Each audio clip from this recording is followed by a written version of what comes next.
My friends, the first thing I noticed about this fashion of ignorance is that it doesn't manifest as an open admission of lack of knowledge. Far from it. It disguises itself under the cloak of strong, unexamined opinion. People don't say, "I don't know." They say, "I think, I believe, it's my truth," and with such unwavering conviction that any attempt at questioning is seen as a personal attack, an offense to their freedom of speech. But what kind of freedom is this that refuses examination and the pursuit of truth?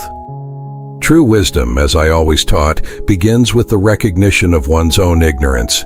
I know that I know nothing, I would say. But today I see a dangerous inversion. Many seem to pride themselves on not knowing, or worse, on staunchly defending knowledge they don't possess, acquired from shallow sources without proper verification. It's as if depth were discarded in favor of the speed and superficiality of the information flooding your lives. The second layer of this fashion is the aversion to genuine dialogue. Where is the exchange of ideas, the dialectic that seeks to improve understanding on both sides? I see only monologues, accusations, and the incessant pursuit of winning a debate, rather than illuminating a truth. One who dresses in the fashion of ignorance does not want to be questioned. They want to be applauded for their unfounded certainties, and any dissenting voice is quickly silenced or labeled. The speed with which information spreads today is astounding, but that does not mean there is more knowledge. On the contrary, information without discernment, without the filtering of reason, becomes a slow poison for the mind. You consume immense volumes of data, but very few dedicate themselves to processing it, questioning it, understanding it in its true depth. The result is a mind full of disconnected fragments, but empty of wisdom. Another alarming symptom of this fashion is the cult of superficiality.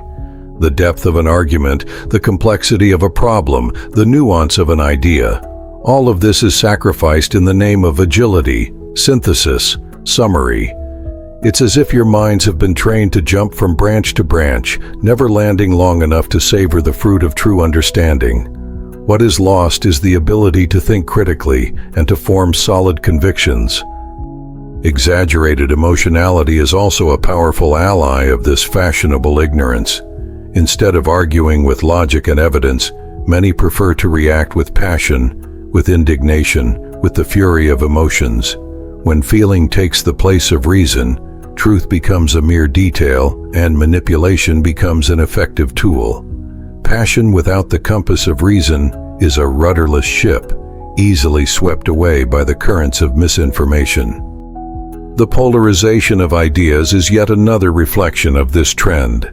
There is no longer room for a middle ground, for complexity, for accepting different perspectives. Everything is reduced to us versus them, to right or wrong in an absolute sense. This radical simplification prevents true dialogue and the search for constructive solutions, as each side entrenches itself in its unquestionable truths, fueling ignorance and conflict. And what about the blind trust in self-proclaimed authorities? Many refuse to think for themselves, preferring to delegate the work of reason to gurus, influencers, or figures who seem to possess some superior knowledge. But true authority resides in each person's ability to examine, to question, and to reach their own conclusions. When you abdicate this responsibility, you become easy prey for manipulation.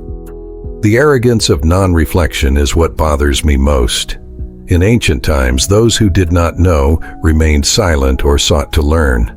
Today, those who do not know issue inflamed opinions and silence anyone who tries to ponder. There is a strange satisfaction in proclaiming ignorance as if it were a badge of originality or rebellion. But in truth, it is merely the absence of one of the greatest gifts bestowed upon you: the ability to reason and to seek truth. The incessant repetition of cliches and slogans replaces the depth of argument. People do not converse with ideas. They exchange ready-made phrases, echoes of other echoes, without any original reflection behind them. It is as if language has lost its power to construct thought and has become merely a means to reinforce prejudices and avoid the effort of analysis. The mind atrophies in the absence of intellectual challenge. The belief in my truth as unquestionable is one of the pillars of this fashion. Truth, my friends, is not subjective to the point of being molded to each one's taste. Truth is what it is, regardless of your opinion about it. To deny this is to embrace a form of solipsism that isolates you from reality and prevents you from learning, growing, and truly connecting with the world and with others. What surprises me most is the joy with which some embrace ignorance. It's as if there's a certain comfort in not having to think, in not having to question, in not having to strive to understand the complexity of the world. This comfort, however, is a gilded cage, for it keeps them away from the true freedom that only an examined mind can offer. This fashion of ignorance invariably leads to a lack of ethical discernment. If you do not question the premises of your actions, how can you be sure you are acting virtuously? If you accept ideas without examination, how can you distinguish what is just from what is unjust, what is good from what is bad? Morality without the basis of reason and questioning is a sandcastle, easily undone. The pursuit of external validation is a powerful driver of this trend. People do not seek truth, they seek approval. They do not want to be wise, they want to appear wise in the eyes of others, even if that means feigning knowledge they do not possess. This dependence on others' opinions is a chain that prevents them from finding true freedom and the inner peace that comes from the autonomy of thought. The greatest danger of this fashion of ignorance is that it erodes the very foundation of the polis, of civilized society.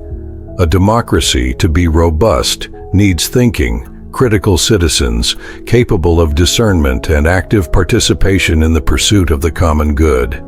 If ignorance becomes the norm, manipulation flourishes and liberty withers, leading to a society that deludes itself with its own blindness. Many ask me, Socrates, how can we combat this trend? And I tell them, the fight is not with shouts, but with questions, with gentle and persistent insistence on questioning. Invite people to examine their beliefs, not to prove them wrong, but to help them think for themselves. Doubt is the tool that, used with wisdom, can disarm the arrogance of ignorance. Begin with yourselves. Open an honest inner dialogue.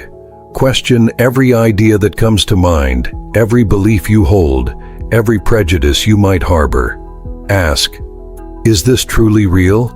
Where did this idea come from? Have I examined it for myself? This constant self-criticism is the most effective antidote to the fashion of ignorance. Intellectual humility is the most valuable virtue in these times.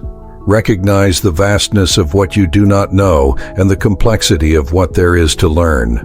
Life is a school, and questioning is the primary instrument of learning. The more humble you are regarding your knowledge, the more open you will be to the true wisdom that reveals itself in continuous searching. Do not fear being labeled annoying or too questioning. The opinion of the majority is often the widest path to ignorance. Choose the narrow path of reason and truth, even if it means walking alone for a while. The reward will be a clear mind, an authentic life, and the true freedom that lies in knowing yourself and the world.